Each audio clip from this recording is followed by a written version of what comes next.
this isn't normal, or rather, it shouldn't be.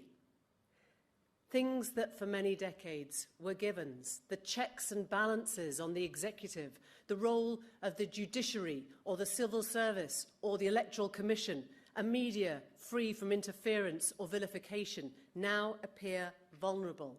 We're seeing politicians move in directions that are deeply and clearly deleterious to basic democratic government. So what has changed?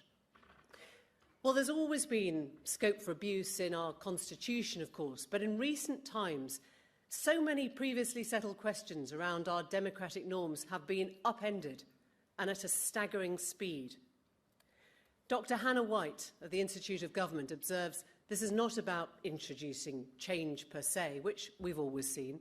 It's about people in power who are prepared to test the very limits of the Constitution to achieve their aims.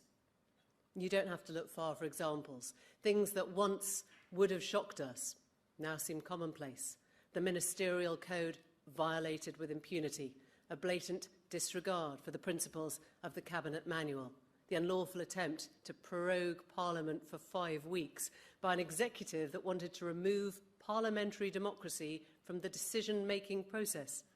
The blink and you miss it moment, the governing party's Twitter account changed its name to Fact Check UK in the middle of an election campaign to cope party propaganda in a format that sounded objective.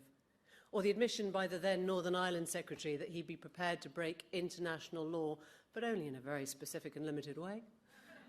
Like murder, I'm not sure the breaking of international law gets off the hook for being limited and specific. We can go on. Limits placed on judicial review, ministers' failure to defend the role of the judiciary, efforts to increase political control over public appointments, the attempts made to change parliamentary conduct rules for cronies. You know all this. You can join in the chorus.